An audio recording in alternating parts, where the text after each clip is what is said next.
هكذا أعزائي الشباب رصدت كاميرا شباب اليوم جانبا من محاولات الشباب الطموح لتنشيط ودعم السياحة الداخلية والخارجية في ظل انتشار فيروس كورونا. حفظ الله مصر وشعبها.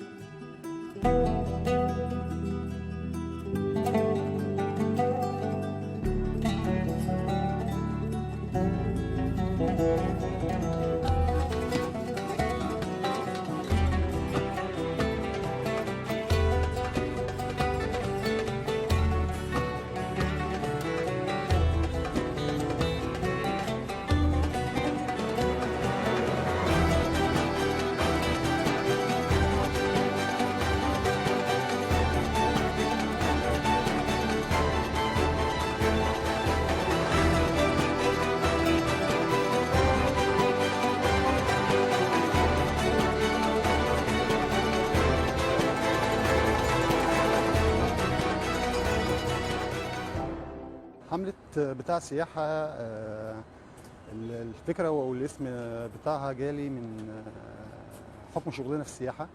احنا شغالين في السياحة بقالنا كتير، وحبينا نعمل حملة ننشط بيها السياحة في مصر، خصوصا بعد الأزمة اللي حصلت الفترة اللي فاتت. يمكن أزمة كورونا كانت من الأزمات الكبيرة جدا اللي حصلت على العالم كله، واللي أثرت على القطاع السياحي عموما. احنا الفترة دي محتاجين ان احنا نتعافى، محتاجين ان احنا حاجات كتيرة في مصر كويسة. عندنا جميع انواع السياحة اللي موجودة نقدر نتحرك بيها، نقدر ننشطها. عندنا السياحة العلاجية، عندنا السياحة الثقافية، عندنا السياحة الأثرية، عندنا مدن كتيرة قوي بخلاف الجو بتاع مصر طبعا. عشان كده قلنا نعمل الحملة دي عاملينها عشان نوصل للعالم كله ان مصر محتاجه ان الناس كلها تنزل تشوفها، تشوف الجمال بتاعها والطبيعه اللي موجوده عندنا. ثقافه بقالها سنين، محتاجين دعم من الشركات ان احنا نتحرك. طبعا بنوصل صوتنا وبنناشد المسؤولين في الدوله. طبعا عندنا هيئه تنشيط سياحه، عندنا وزاره سياحه، بنقول لهم احنا محتاجين ندعم السياحه. طبعا السيد الرئيس عبد الفتاح السيسي مشكورا مدعم حاجات كثيره في البلد، وهو طبعا رائد سياحه في مصر. فيهمنا طبعا بعد انشاء قانون دوله السياحه المصريه ان احنا نحط عليها كل الخريطه السياحيه، ان دي تبقى البوابه اللي موجوده في مصر اللي من خلالها اي حد في العالم يقدر يخش منها. عايزين نضم عليها السياحه الداخليه والسياحه الخارجيه والتاشيرات، خصوصا طبعا بعد موضوع قانون العمره، ان صدر قانون بانشاء بوابه العمره السياحه المصريه. محتاجين ندعم الكلام ده ونضيف عليها كمان القطاع بتاع السياحه الداخليه والسياحه الخارجيه والتاشيرات. طبعا انا عندي فكره يمكن ما اعرفش ممكن توصل للمسؤولين او لا، ان احنا محتاجين نحط على البوابه الفنادق اللي موجوده في مصر كلها، نحط على البوابه الشركات السياحه المرخصه اللي ليها حق مزاوله المهنه، محتاجين نحط على البوابه شركات النقل السياحي والليموزين.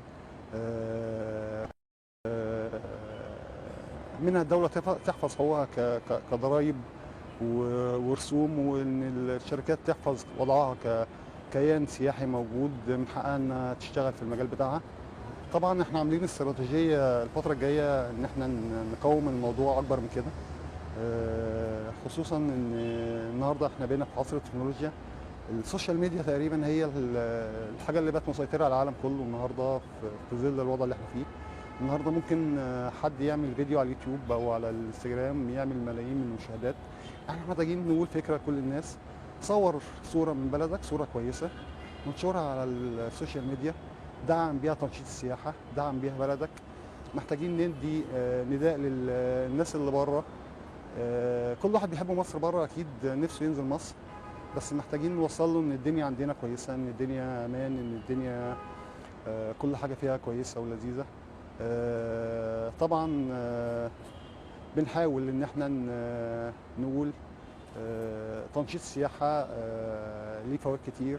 محتاجين ان احنا نصحح الوضع اللي احنا موجودين عليه، محتاجين ان احنا نعمل بوابة سياحية مصرية قوية نقدر ننافس بيها الناس اللي بيشتغلوا بره في السياحة الانكمنج اللي بتيجي من بره. الوضع اللي احنا محتاجين يبقى فيه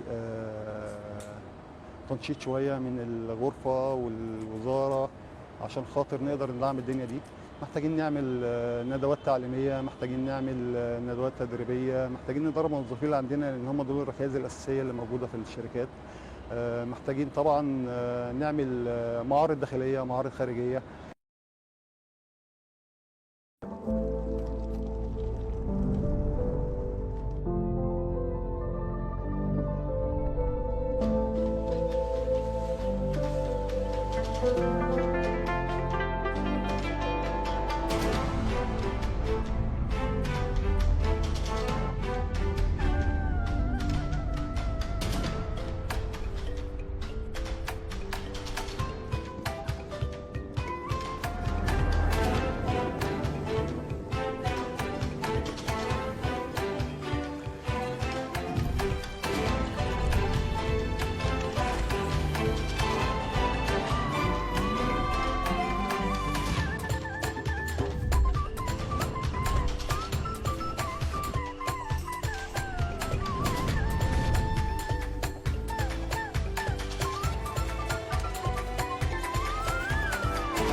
الدور اللي بقوم بيه في الحمله بتاعتنا دي ان انا بقدر انسق ما بين شركات السياحه والفنادق ان انا احصل على احسن سياحه، وده بيخلينا نقدر ننشط دعم السياحه في مصر، وده طبعا بيخلينا نقدر نعرف هنجيب سياح ازاي في ظل الظروف اللي احنا فيها دي، في ظل الظروف الراهنه، في ظل الدنيا اللي احنا فيها دي لازم ننشط السياحه. وطبعا الحمد لله بدأنا ناخد خطوات في التنشيط الفترة اللي فاتت دي عن طريق السوشيال ميديا بتاعتنا، وبدأنا نعمل حملات توعية للناس والمواطنين بالاماكن السياحيه اللي هم ما يعرفوهاش زي طابه، زي مرسى علم، زي سيوه. بدانا نعمل رحلات والناس بدات تروح، بدات تنزل، بدات تعرف، بدانا ننشر تفاصيل حملاتنا على العالم. احنا ما عندناش بروتوكول دلوقتي، واحنا بنناشد من خلال التلفزيون المصري ان احنا يبقى عندنا بروتوكول لدعم السياحه ولكل الهيئات المعنيه زي وزاره السياحه، وزاره الاثار، هيئه تنشيط السياحه، وبنجهز ملف دلوقتي حاليا في كل التفاصيل عشان نقدمه لوزاره السياحه ووزاره الاثار. احنا الحمد لله لحد دلوقتي ما عندناش تحديات بنواجهها كتير بظل طبعا وزير السياحه الدكتور خالد عناني، وبظل طبعا الرئيس السيسي بالمؤتمرات اللي بيعملها للشباب، وبظل كل الحاجات دي احنا الحمد لله التحديات اللي عندنا حاجات بسيطه جدا، مش حاجه تذكر قوي، بس الحمد لله احنا بنقدر نتغلب عليها، وبنقدر ان احنا نقاوم المواضيع دي، بان احنا نشتغل اكتر، نعمل اكتر في ظل طبعا الوقت ده احنا يعني زي ما بيقولوا كده بننحت في الصخر ان احنا يبقى عندنا سياحه في وقت ما فيهوش اساسا سياحه في العالم. بس الحمد لله احنا بدا السياحه عندنا ترجع، بدا يبقى في سياح، صح العدد مش كبير قوي، صح الدنيا مش ماشيه قوي، بس الحمد لله بدانا نوصل لها بر الامان شويه. وطبعا لما ان شاء الله الدنيا ترجع احسن من الاول الدنيا هتبقى كويسه وهيبقى الدنيا تمام. احنا هدفنا من الحمله دي ان احنا ننشط السياحه، يعني نشط كل المنظومات السياحيه في مصر، وهدفنا ان احنا نقول للعالم احنا بلد امن وامان، ما عندناش مشاكل، ما عندناش ارهاب زي ما الناس مصورين، بالعكس احنا بلد فيها كل حاجه كويسه. شويه احنا محتاجين نستخدم السوشيال ميديا اكتر، محتاجين ان احنا نتعلم التسويق السياحي الالكتروني اكتر زي دول العالم الثانيه، محتاجين ان احنا نواكبهم شويه، بس مع الوقت والمجهود والتدريب متهيألي ان احنا هنقدر نعمل كل حاجه. طبعا احنا عندنا في مصر اماكن كتير مش كل الناس تعرفها، مش بتنزل في البروجرامات السياحيه كتير. احنا بدانا ان احنا ننزلها، زي اهتمامنا بالسياحه الاسلاميه، زي الاستكشافات الجديده اللي احنا اكتشفناها الفتره الاخيره دي. احنا لو عملنا عليها سبوت لاين هتعمل لنا حاجه كويسه جدا في السياحه، انها هتنشطها لنا بزياده زياده، لان الناس عايزه تعرف احنا شفنا ايه، احنا لقينا ايه تحت الارض. واحنا لقينا لحد دلوقتي اكتر من 56 تابوت، وفي الازدياد كمان. والتوابيت دي مهمه جدا جدا لينا في مصر. بالنسبه للسياحه الداخليه، احنا دورنا كشباب ان احنا نعرف كل الناس في مصر ان احنا عندنا اماكن مش غاليه قوي زي ما هم فاكرين. احنا نقدر نسافر باقل مبلغ، ونقدر نتفسح باقل مبلغ، مش زي ما الناس فاكره يا انا عشان اروح شرم الشيخ محتاجه ادفع فلوس كتير قوي، عشان اروح الغردقه محتاجه ادفع فلوس كتير قوي. لا بالعكس، انت ممكن تروح بسعر قليل جدا جدا جدا، وفي نفس التوقيت تستمتع وتنبسط وتشوف حاجات حلوه جدا. احنا بدانا ان احنا دلوقتي بنحاول نعرف كمان الناس بالواحات، الواحات سيوه، الواحات الداخليه، الواحات الخارجيه، كل دي فيها اماكن الناس ممكن تزورها، وفي نفس التوقيت ممكن تزورها بفلوس قليله او بفلوس كتيره، بس مناسبه لكل الناس. احنا كمان بنبدا نعمل ان احنا نعرف الناس بالسياحه بالاثار نفسها. احنا مش عندنا الهرم بس وابو الهول وعندنا الحاجات دي، احنا بالعكس احنا عندنا اثار كتير جدا، اثار اسلاميه، جوامع، كنايس، عندنا كل حاجه في مصر نقدر ان احنا نعمل عليها سبوت لاين. احنا لو استخدمنا السبوت لاين على كل حاجه هنقدر ان احنا نعمل اكبر حمله سياحيه في العالم. احنا في باريس مثلا بيسلطوا الضوء على حاجه واحده، احنا عندنا 1000 حاجه ممكن نسلط عليها الضوء، مش حاجه واحده بس. فاحنا كويسه جدا. احنا بينقصنا في قطاع السياحه بس يعني ان احنا نبقى عندنا خبره اكتر، عندنا ان احنا كلنا نساعد بعض. ما حدش يقول لا اصل دي شركتي انا مش هشتغل معاها، لا بالعكس احنا عايزين يبقى في دعم، يبقى في كلنا نشتغل مع بعض. احنا بندعم كل المنظمات اللي بتيجي تشتغل معانا، بندعم كل الفنادق اللي بتشتغل معانا، بندعم كل شركات السياحه اللي هتبقى معانا، بندعم كل الطلبه اللي في سننا، لو حتى مش بيشتغل في شركه محتاج ينزل يجي معانا، احنا بندعم كل الناس. احنا الدنيا عندنا مفتوحه. المهم انك تكون بتحب بلدك، بتحب مصر، عايز تشوفها احسن. فانت لو بتحبها هتعرف تدي فيها اي حاجه في الدنيا، تدي فيها سياحه، تدي فيها علم، تدي فيها تكنولوجيا، بس المهم انك تكون بتحبها من قلبك. احنا لما درسنا تاريخ، انا درست تاريخ مصر عشان انا بحبه، مش عشان اي حاجه، مش عشان الكليه هي اللي جابتني هنا، لا بالعكس انا اخترت المجال ان انا ادرس اثار وسياحه وتاريخ عشان انا بحب بلدي، نفسي اعرفها اكتر، نفسي اعرف كانوا زمان بيعملوا ايه، دلوقتي بيعملوا ايه، ونفسي اعمل لهم حاجه، نفسي اخلي ان البلد دي حلوه جدا قدام الناس، نفسي ان العالم كله ما يبقاش قدامه غير مصر. مصر بلد سياحيه كبيره، مصر بلد عريقه فيها كل الحاجات الحلوه. فاحنا المفروض ان احنا نساعد بعض، ان احنا نعرف. احنا عندنا مرسى علم دي احسن من المالديف. انا بشوف الناس كتير انا هسافر المالديف اعمل الهاني مون بتاعي، لا احنا ممكن نروح مرسى علم وان احنا نساعد الدنيا ونعمل حاجاتنا. مرسى علم فيها حاجات احلى بكتير من جزر المالديف. احلى حاجه في الموضوع ان انا هلاقي ناس بتتكلم نفس طريقتي، نفس لغتي، مش محتاجه اتعلم لغه عشان اتكلمها، مش محتاجه اكون بتكلم انجلش بروفيشنال، فرنش بروفيشنال عشان اعرف اتعامل. بالعكس انا ممكن اتكلم باللغه بتاعتي والناس هناك هتساعدني وهتخدمني.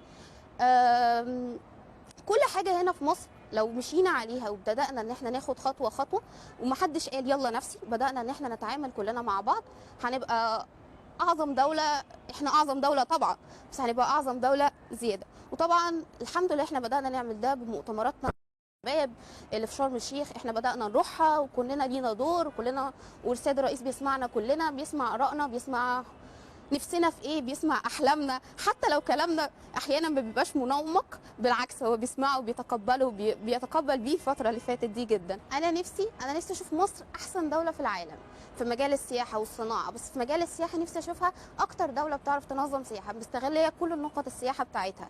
بالنسبه لي انا نفسي ابقى وزيره السياحه، نفسي اخلي العالم كله بينطق باسم مصر بس.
خلال حملتنا بتاع سياحة ديت قمنا بيها أنا ومجموعة من الشباب.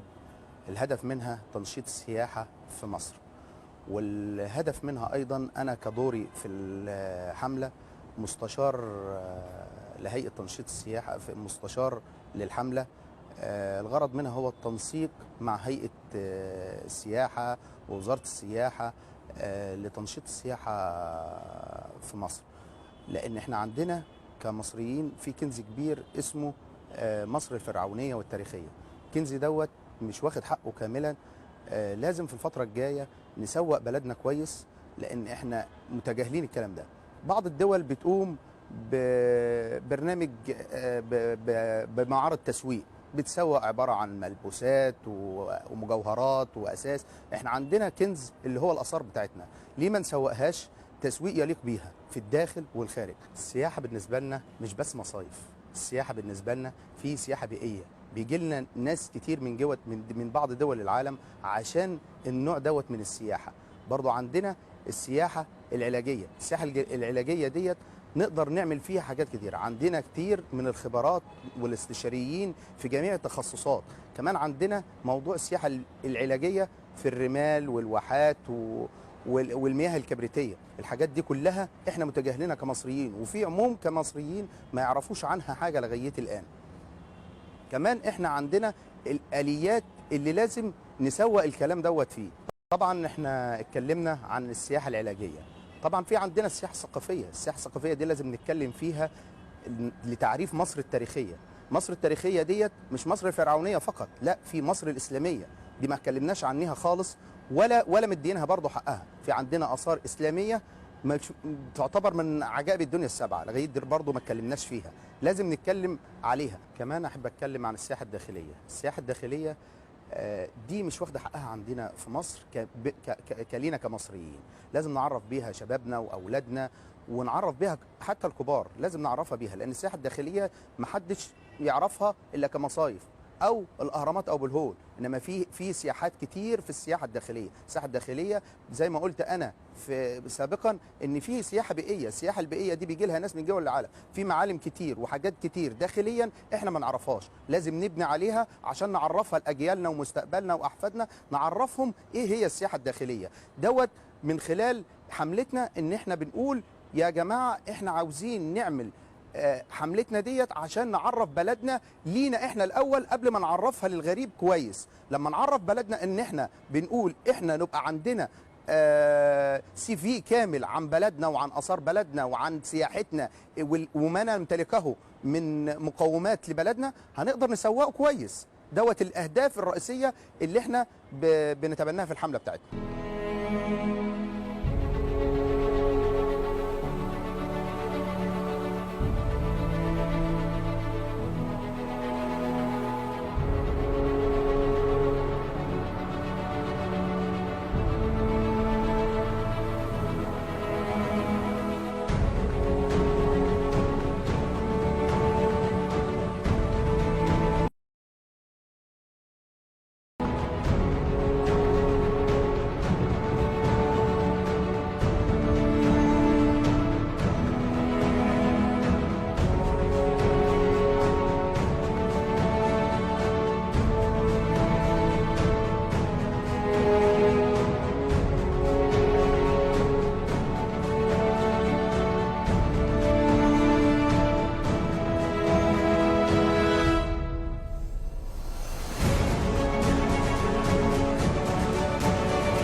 احنا الدور اللي بنقوم بيه ان احنا بننسق ما بين مراكز الشباب والجامعات، ان احنا بنشجعهم ان نعمل رحلات. طبعا بنشجعهم عشان هم يشتركوا معانا ويشوفوا اماكن مصر. مصر فيها اماكن حلوه جدا، في ناس كتير لسه ما تسمعش عنها وما تقدرش تروحها. طبعا اهم حاجه احنا بننسق مع هيئه تنشيط السياحه في مصر، وبننسق مع وزاره الاثار والسياحه ان احنا بندعم السياحه وعاوزين نطورها. احنا بنسعى على يعني انا شايفه ان المجال لسه ما خدش حقه، في افكار جديده وفي افكار كتيره جدا احنا حابين نعملها. في اماكن محتاجين ان احنا نطورها ونعملها من اول وجديد. في اماكن فعلا ما حدش لسه عارف عنها اي حاجه، محتاجين ان احنا نستكشفها. طبعا الكلام ده محتاج مجهود ان احنا ننزل ونصور كل مكان في مصر، نعرف كل الناس بالاماكن اللي هم لسه ما سمعوش عنها حاجه. حابين ان احنا ندعم السياحه الداخليه وننشطها اكتر بالتنسيق طبعا ما بين الفنادق وما بين شركات السياحه، ان احنا نعمل برامج تبقى يعني في كل الامكانيات على كل مستويات الشعب المصري، ان كل الناس اللي حابه انها تتفسح وتشوف مصر وتكتشف كل الاماكن اللي هناك. احنا بنحاول ان احنا نساعدهم، احنا حابين نساعدهم، وده اللي احنا بنسعى عليه. طبعا في حاجات كتير قوي زي شغل مثلا الانكومينج. احنا حابين برضو ان احنا نعرف مصر اكتر لدول العالم، نعرفهم ايه هي مصر. في اماكن حلوه جدا. حابين برضو ان احنا بالنسبه لاقتصاد الدوله حابين ان احنا نزود الدخل القومي، لان طبعا السياحه كان اساس كبير جدا في زياده الدخل القومي في مصر. فطبعا كل ده بينشط الدوله اكتر وبيدعم الدوله اكتر واكتر، وبنثبت نفسنا قدام العالم ان احنا نقدر نعمل حاجات حلوه جدا كتير. طبعا في شغل السوشيال ميديا. السوشيال ميديا بكل وسائل السوشيال ميديا نقدر ان احنا نعرف مصر بالاماكن بتاعتها بكل اللي فيها. طبعا من اهداف الحمله بتاعتنا ان احنا بنسعى نوصل صوتنا للشباب انه ازاي يتعامل مع السياح بسلوك كويس. بنحاول ان احنا نوفر فرص عمل لكل الشباب اللي محتاجين ان هم يشتغلوا، فرص عمل في شركات السياحه، في شركات الطيران، في شركات النقل، طبعا في الفنادق. ناس كتير جدا محتاجين ان هم يشتغلوا، احنا بنحاول ان احنا نوفر فرص عمل ليهم. طبعا احنا بنسعى ان احنا نستكشف اماكن جديده.